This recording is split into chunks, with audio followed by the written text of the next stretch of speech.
कोई व्यक्ति अगर चाहता है कि हमको निःशुल्क परामर्श कुछ मिल जाए, कुछ हेल्प मिल जाए, तो जी। उसके लिए मैं अपना मोबाइल नंबर दे देता हूँ 94310002। अगर ज़मीन मालिक के पास में, रैयत के पास में खतियान उपलब्ध नहीं मिल रहा है, तो ऐसी स्थिति में क्या करे ज़मीन मालिक? तो उनके पास अगर खतियान नहीं है, लेकिन अगर उसमें जमाबंदी करने के लिए विवादित ज़मीन, जिसमें ज़मीन एक है लेकिन उस पे कई दावेदार है, तो ऐसी ज़मीन की कैसे होगी सर्वे? इसमें क्लियर है, सर्वे का जो फॉर्म है उसमें लास्ट में एक अभियुक्ति कॉलम है, जी जी। उसमें लिख देना है कि में आपसे एक चीज़ पूछना चाहेंगे, ज़मीन सर्वे में वकील की क्या भूमिका होने वाली है? देखिए ज़मीन सर्वे में नमस्कार, मैं गौरव आप सभी का स्वागत करता हूं सीमांचल गौरव पर। अभी मेरे साथ पटना हाई कोर्ट के वरिष्ठ अधिवक्ता अरुण कुशवाहा जी हैं। अभी हम इनसे बात करेंगे ज़मीन सर्वे पे। बिहार में ज़मीन सर्वे काफ़ी गर्मा गर्मी माहौल के बीच चल रहा है। सबसे पहले सर आपका बहुत बहुत स्वागत है सीमांचल गौरव पे। नमो बुद्धाय, जय भीम, जय भारत।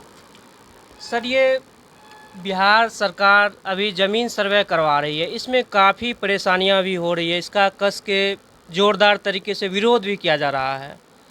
तो ज़मीन सर्वे का क्या मुख्य उद्देश्य है सरकार का? देखिए ये ज़मीन सर्वे का मुख्य उद्देश्य जो है, पहले भी सर्वे हुआ है, कैडेस्ट्रल सर्वे सबसे पहले अंग्रेज के ज़माना में हुआ था, और उसके बाद फिर एक रिविजनल सर्वे हुआ था, और अभी पुनः बिहार सरकार चाह रही है कि हम सर्वे करावें ज़मीनों का। इसका मुख्य उद्देश्य यही होता है कि ज़मीन का असली मालिक कौन है, ये बात। जैसे बैंक में आपका अकाउंट है तो अकाउंट नंबर माने खाता संख्या में जितना भी रुपया पैसा होगा वो आपका होगा। तो उसी तरह सर्वे का मतलब ये है खतियान तैयार करना कि किस खाता में, जिस खाता नंबर में जो ज़मीन है वो किनका है, ये स्पष्ट करके चाहती है सरकार कि हम एक पुनः खतियान रिवाइज करके नया खतियान तैयार करें, जिसमें असली ज़मीन मालिकों का, मकान मालिकों का नाम अंकित हो। यही सर्वे का मुख्य उद्देश्य है। तो यही काम अंग्रेज़ों ने किया था, कैडेस्ट्रल सर्वे कराया था कि कौन ज़मीन का कौन मालिक है, उसी को कैडेस्ट्रल सर्वे खतियान कहते हैं। और उसके बाद फिर रिवाइज किया गया उस सर्वे को, फिर तो उसको रिविजनल सर्वे कहा जाता है। और ये तीसरा सर्वे हो रहा है जिसमें अभी वर्तमान में कौन मालिक है किस ज़मीन का, किसके खाता में कौन खाता नंबर, कौन प्लॉट नंबर है। तो ये सर्वे का मुख्य उद्देश्य है कि ज़मीन का असली मालिक कौन है, ये सरकार को पता होना चाहिए और ज़मीन मालिक को भी पता होना चाहिए, यही उद्देश्य है। सर ये सर्वे प्रक्रिया में मुख्य रूप से किन किन दस्तावेज की ज़रूरत पड़ती है? सर्वे में देखिए, अगर आपका खतियानी ज़मीन है जी तो उस खतियान का फ़ोटोकॉपी चाहिए। उस खतियान के बाद आपको वंशावली चाहिए कि उस खतियान में जिनका नाम था उससे आप कैसे जुड़े हैं, कैमा पीढ़ी है आपका, पोता हैं, परपोता हैं, बेटा हैं, क्या हैं, कैसे रिलेशन बनता है, तो एक वंशावली देना पड़ेगा। फिर वहाँ पर आप निवास करते हैं, उसका जिस गांव में है, मौजा में ज़मीन है, वहाँ का प्रमाण पत्र निवास का देना होगा, आपका आधार कार्ड देना होगा, और एक कॉलम बना हुआ होता है फॉर्म में कि ये ज़मीन आपको प्राप्त कैसे हुआ। तो 4 तरह से ज़मीन आता है किसी के पास। एक तो ख़ानदानी है तो खतियान से आएगा, चलते आएगा, जिनका नाम से खतियान है उनका बेटा का, उनका पोता का, उनका परपोता का, तो ये खतियानी ज़मीन हुआ। और एक होता है कि किसी ने खरीद लिया, मान लीजिए खतियानी जो मालिक थे उनका पोता बेच दिया, तो फिर वहाँ से जो ख़रीदा है वो ज़मीन का मालिक हो जाएगा। तो एक खतियानी ज़मीन हुआ, दूसरा खरीदगी ज़मीन हुआ जो सेल डीड से खरीदाया या गिफ्ट से दिया गया या तरह तरह से इच्छा पत्र से दिया गया, तो जो जिसके नाम से इच्छा पत्र हुआ वो भी मालिक हो जाता है। और एक तीसरा तरीका है कि कोई ज़मीन जो है सरकार की थी और सरकार ने उसको बंदोबस्त कर दिया लैंडलेस और होमलेस को खाने पीने के लिए। जैसे विनोबा भावे का जो भूदान यज्ञ हुआ था तो उसमें बहुत सा लोगों ने ज़मीन दान किया था। अब उस दान वाला ज़मीन को गरीब गुरबा जो लैंडलेस है, होमलेस है, उन लोगों को दे दिया गया कि भाई इसमें रहो, बसो, कमाओ, खाओ। इसके लिए उसकी बंदोबस्ती हुई। तो गरीबों को दिया गया था, जिसमें पर्चा काटा गया था, बंदोबस्ती पर्चा जिसको, या परवाना उसको कहते हैं। तो उस तरह से भी बहुत लोगों को मिला हुआ है। तो अब जो सर्वे हो रहा है, इसमें कहीं कहीं परवानाधारियों को परेशान किया जा रहा है सरकार के द्वारा कि भाई तुमने तो इस पर रसीद कटाया नहीं, आपने इसका म्यूटेशन नहीं करवाया, जमाबंदी नहीं खुलवाया। तो जमाबंदी करिएगा तो न कराएगा। सरकार पर्चाधारियों को म्यूटेशन किया ही नहीं। वो आवेदन भी दिया तो उसको कहा कि नहीं, इसका परवानाधारी को नहीं होगा। तो कैसे कराए, वो रिजेक्ट हो गया या कहीं पेंडिंग पड़ा हुआ है। तो ऐसे लोगों को बहुत भारी परेशानी हो रही है, जिनको भूदान का ज़मीन या जो सीलिंग में जो सरप्लस लैंड था, एक सीलिंग एक्ट बना था ना कि इतना हदबंदी, भू हदबंदी, तो उसमें भी बहुत सा ज़मीन सरकार को मिली थी कि सीलिंग से फाजिल है तो वो सरकार ले लेगी, तो लिया। तो भू हदबंदी वाला ज़मीन या विनोबा भावे वाला जो भूदान जगह वाला ज़मीन था, वो सब गरीबों को बांटना था। वो सब बांटा भी गया, पर्चा दिया गया, परवाना दे दिया गया, और कब्जा दिया ही नहीं गया। उसका जो है कहीं कहीं बना के लोग रह रहा है। अब उसको BDO, CO और DCLR तंग कर रहा है कि भाई तुम्हारे पास परवाना है लेकिन तुमने म्यूटेशन नहीं कराया, रसीद नहीं कटाया। तो रसीद काटा ही नहीं परवाना वाला को, तो कैसे वो करा लेता, उसकी क्या गलती है? वो लोग परेशान है। क्या करे जमीन मालिक, भूस्वामी ऐसी स्थिति में क्या करें? जो परवानाधारी हैं, पर्चाधारी हैं, उनसे हमारा आग्रह है कि वो जा करके नया जो सर्वे कानून बना है, जिसका ये किताब है भूमि विवाद सर्वे कानून है जी, इसमें प्रोविज़न किया गया है कि 2009 में ये कानून बना है। इसमें प्रोविज़न किया गया है कि आप आवेदन दीजिए, अपना जो भी कागज़ आपके पास है वो DCLR के यहाँ दीजिए कि हमारे पास पर्चा है, हमारे पास खतियान है, और अब जो है हमको म्यूटेशन कर दीजिए, आप करवा दीजिए CO से कह करके। और अगर वो नहीं करते हैं तो उसके खिलाफ़ आप ADM के यहाँ अपील कर सकते हैं। एक BLT बना हुआ है, बिहार लैंड ट्रिब्यूनल, वहाँ जा सकते हैं। वहाँ भी नहीं हुआ तो हाई कोर्ट जा सकते हैं। तो ये रास्ता बना हुआ है, जिसको नहीं म्यूटेशन हो रहा है या जिसको परेशानी हो रही है उसको। और सर्वे में आपने देखा ही कि क्या क्या डॉक्यूमेंट मांगा जाता है। वही खतियान मांगा जाएगा, रसीद मांगा जाएगा, जमाबंदी नंबर मांगेंगे, परवाना का पर्चा मांगा जाएगा, या गिफ्ट से मिला है तो गिफ्ट मांगा जाए, सेल डीड से लिए हैं तो सेल डीड मांगा जाएगा। यही सब डॉक्यूमेंट देना है। दस्तावेज में आप सबसे पहले खतियान की बात की। अगर ज़मीन मालिक के पास में, रैयत के पास में खतियान उपलब्ध नहीं मिल रहा है, तो ऐसी स्थिति में क्या करे ज़मीन मालिक? तो उनके पास अगर खतियान नहीं है, लेकिन अगर उसमें जमाबंदी वो बनवाए हुए, कायम करवाए हुए हैं, रसीद कट रहा है, तो वो रसीद वो दिखा सकते हैं।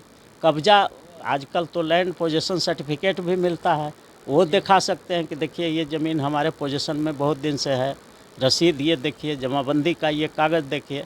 तो जो डॉक्यूमेंट भी उनके पास है वो दे सकते हैं, और एक एफिडेविट करके दे देंगे कि हाँ हमारे पास खतियान की कॉपी उपलब्ध नहीं है। वो खतियान उपलब्ध हो जाएगा तो हम जमा करेंगे, ये कर सकते हैं। कुछ ज़मीन मालिक हमसे प्रश्न किए हैं कि मेरा कागज़ बहुत पुराना है, जिसमें कि कैथी शब्द का प्रयोग किया गया है। ज़मीन सर्वे के लिए अमीन आए हैं, ये भाषा की जानकारी उन्हें भी नहीं है, तो वैसी स्थिति में क्या करे ज़मीन मालिक? ज़मीन मालिक को भी पता नहीं कि कैथी में क्या लिखा गया है। हाँ, तो ये ज़मीन मालिक कैथी में अगर उनका सेल डीड है, या उर्दू में है, या इंग्लिश में है। पहले तो अंग्रेज़ के ज़माना में इंग्लिश में सेल डीड बनता था जी, फिर जब मुग़लों का साम्राज्य आया, मुग़ल राज आया, 600 बरस तो मुग़ल रहा है, तो उस समय सब उर्दू में लिखाता था। बाद में कैथी ज़मींदार लोग होते थे तो कैथी अक्षर में, कायस्थी उसको बोलिए, कायस्थ लोग जो लिखते थे, तो कैथी अक्षर में। तो आज भी कैथी पढ़ने वाले लोग हैं। तो हम अपील करते हैं वैसे सारे ज़मींधारियों से, या सेल डीड जिनके पास कोई भी कागज़ ज़मीन का कैथी में लिखा हुआ है, तो हम उनसे अपील करते हैं कि आज भी कैथी लेटर पढ़ने वाले लोग हैं, तो हम उनसे आग्रह करते हैं कि वो कृपया करके उसका हिंदी रूपांतरण ट्रांसलेशन करा लें, और उसी सेल डीड के साथ पंच करके उसको रख दें, ताकि भविष्य में उनको कोई परेशानी नहीं हो। क्योंकि कैथी पढ़ने वाले अब सब बहुत उम्रदार लोग हैं, बहुत कम लोग बच गए हैं।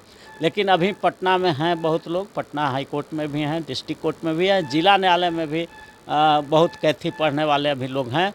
तो हम तमाम वैसे ज़मीन धारकों से आग्रह करना चाहेंगे कि आप अपना ज़मीन के कागजात की सुरक्षा के लिए कैथी लेटर जो पढ़ने वाले हैं उनसे आप उसका हिंदी रूपांतरण करा लें और उसी के साथ टैग करके रख दें। एक और महत्वपूर्ण प्रश्न है जो कि हर एक घर में ये प्रॉब्लम मिलता ही है देखने के लिए, विवादित ज़मीन, जिसमें ज़मीन एक है लेकिन उस पे कई दावेदार है, तो ऐसी ज़मीन की कैसे होगी सर्वे? इसमें क्लियर है, सर्वे का जो फॉर्म है उसमें लास्ट में एक अभियुक्ति कॉलम है, जी जी उसमें लिख देना है कि इस ज़मीन में अभी जो है एक विवाद चल रहा है, टाइटल सूट नंबर इतना है, जिसमें जो है ये आदेश हुआ है या आदेश अभी नहीं हुआ है, फलना न्यायालय में ये केस अभी इस ज़मीन का पेंडिंग है, तो उससे कोई परेशानी नहीं है।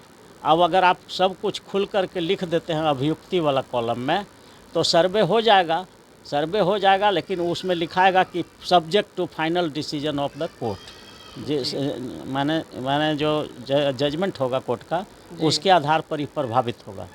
वो अभी नाम जो लोग विवादित है सबका चढ़ा देगा, लेकिन बाद में जिनके पक्ष में ऑर्डर आएगा उनका रह जाएगा, बाकी का हट जाएगा। इसमें कोई बहुत भारी बात नहीं है।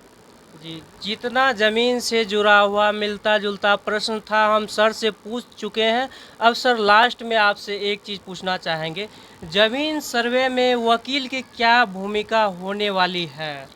देखिए, ज़मीन सर्वे में डायरेक्ट वकील की कोई भूमिका नहीं है जी लेकिन चूँकि भारत एक ऐसा देश है और ख़ास करके बिहार ऐसा देश है जहाँ आज भी, हाँ ऐसा राज्य है, सॉरी, बिहार भी एक ऐसा राज्य है जहाँ पर अशिक्षा बहुत ज़्यादा है। अभी भी यहाँ 50% लोग पढ़ना लिखना नहीं जानते हैं।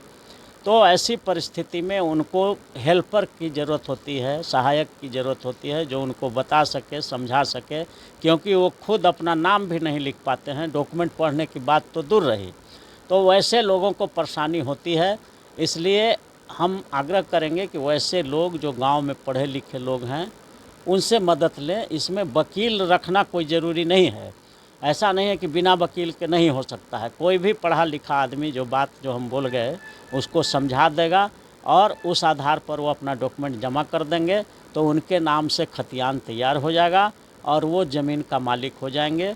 और ये जो अभी सर्वे हो रहा है उसमें स्पष्ट रूप से उनका नाम और उनके परिवार का नाम अंकित कर दिया जाएगा। जी सर, आप बिहार से हैं, पटना में हैं आपका ऑफिस और पटना में ही रहते हैं। अगर कोई ज़मीन मालिक ज़मींदार आपसे हेल्प लेना चाहे किसी भी तरह की, तो आप उनका हेल्प कैसे करेंगे?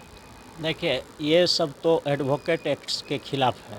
जी कोई भी वकील अपना प्रचार नहीं कर सकता है, सेक्शन 35 है एडवोकेट एक्ट्स में, उसके खिलाफ है, इसलिए हम लोग उस पर कुछ नहीं कर सकते। हाँ, लेकिन अगर कोई व्यक्ति अगर चाहता है कि हमको निःशुल्क परामर्श कुछ मिल जाए, कुछ हेल्प मिल जाए, तो जी उसके लिए मैं अपना मोबाइल नंबर दे देता हूँ 9431002499। इस पर संपर्क कर सकते हैं और हम उनको कोशिश करेंगे कि उनको रास्ता बता दें, एक सामाजिक देश के एक नागरिक होने के नाते, न कि वकील होने के नाते। ये सर आप बहुत ये जो है हेल्पफुल बात बोले हैं, साथ ही साथ सर नंबर बता दिए हैं अपना। अगर आपको किसी भी तरह की परेशानी हो रही है अपने ज़मीन के बारे में समझने में, तो सर से आप संपर्क कर सकते हैं। वीडियो आपको कैसा लगा आप कमेंट करके ज़रूर बताइएगा। अगर आपके मन में किसी भी तरह का प्रश्न हो तो वीडियो में लिखिएगा, हम सर से दोबारा मिलने का पुनः प्रयास करेंगे। मिलते हैं अगली वीडियो में, तब तक के लिए जय हिंद।